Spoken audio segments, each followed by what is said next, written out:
తాబేళ్ళని వేటాడేస్తున్నారు. ఒకప్పుడు మత్స్యకార వృత్తిగా ఎంచుకున్నప్పుడు ఇక్కడున్న మన మత్స్యకార సోదరులందరూ కూడా వాళ్ళ వలల్లో చిక్కుకుపోయాయి. వాటి వల్ల వాళ్ళకి దాంట్లో మంచి చెడు తెలీదు. మామూలు చేపలాగా పట్టుకుంటూ వెళ్తే సుప్రజ గారు చెప్పారు, దీనివల్ల ఎంత నష్టం జరుగుతుంది పర్యావరణం కంటే వేటాడే స్థాయి నుంచి సంరక్షించే స్థాయికి వచ్చారు ఇక్కడ ఉన్న మనం. ఇంతకుమించి గొప్పదే ఉంది చెప్పండి. ఇప్పుడు అటవీ శాఖ చేసింది, అటవీ శాఖ మంత్రిగా నేను మాట్లాడుతున్నానంటే దాంట్లో పెద్ద విషయం కాదు. అది వాళ్ళకి అది అవసరం లేనిది, పట్టించుకోకర్లా. కానీ నిజంగా భూమాతని నమ్మితే, ప్రకృతిని నమ్మితే, ప్రకృతిని పూజిస్తే వాళ్ళ సహజమైన వృత్తిని కూడా అర్థం చేసుకొని దీన్ని మనం పట్టకూడదు, సాంప్రదాయ వృత్తి దీనికి సంబంధించి పట్టుకోకూడదని అడవులు వలల్లో చిక్కితే వాటిని జాగ్రత్తగా కట్ చేసి, ఒక్కొక్క వల కట్ చేయడం అంటే కూడా నష్టపోవడం అనమాట. వాళ్ళు నష్టపోయి ఆ వలలు కట్ చేసేసి మళ్ళీ వాటిని వదిలేయటం. అంత మనస్ఫూర్తిగా అంటే మనం అనుకుంటాం కదా, ఒక్క మనిషి ఏం చేయగలరని. ఒకళ్ళు అనుకుంటే చేయగలరు. నేను చాలాసార్లు చెప్తాను, one man's courage makes a majority. ఒక్కళ్ళు అనుకుంటే చాలు. ఇక్కడున్న ఒక్కొక్క బిడ్డ, ఆడబిడ్డ కానీ అబ్బాయి కానీ, స్కౌట్స్ అండ్ గైడ్స్లో ఒక్కొక్కళ్ళు కానీ ఈ దేశాన్ని, ఈ సమాజాన్ని మార్చగలిగే శక్తి సత్తా ఉన్నవాళ్ళు మీరు.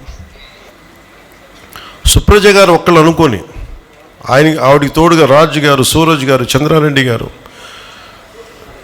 సోమేశ్వర్ గారు, ఇలాంటి వాళ్ళందరూ ఒక్కళ్ళు అనుకోవాలి. ఫస్ట్ ఆవిడ అనుకున్నారు ఫస్ట్ ఏదో చేద్దామని. ఆ చేయడం మూలంగా దానికి ఫారెస్ట్ డిపార్ట్మెంట్ కలిసి వచ్చి, ఫారెస్ట్ డిపార్ట్మెంట్ కూడా ఇందాక మన చిరంజీవి చౌదరి గారు చెప్పినట్టుగా కూడా అన్నీ చేయలేం మనం. సో స్టేక్ హోల్డర్స్ ఉంటారు, చాలామంది కలుపుకొని వెళ్ళాలి. ఆ కలుపుకుని వెళ్ళే భాగంలో మనకి సుప్రజ గారు రావటం ఇవన్నీ చాలా కదిలించేసింది. మన రాష్ట్రంలో 974 కిలోమీటర్ల కోస్తా తీరం ఉంది. ఎన్ని జీవరాశులు ఉన్నాయి.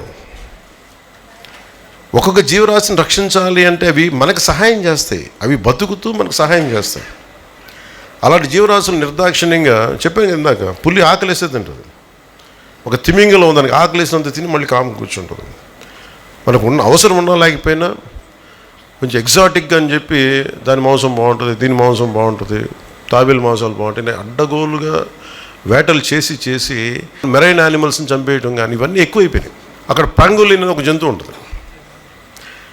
దేనికి దాన్ని ఎక్స్టింక్ట్ అయిపోయింది అంటే దాంట్లో ఏదో మెడిసినల్ వాల్యూస్ ఉంటాయి దాని పులుసులో. అందుకని వేడి నీళ్ళలో పడేసి ఆ పులుసులు ఊడిపోతే దాన్ని వాడేస్తారు పులుసు కోసం. పాంగోలిన్ ఏం తింటుంది? చిన్న చిన్న పురుగులు తింటుంది, లేదంటే చిన్న చిన్న జీవాలు తింటుంది.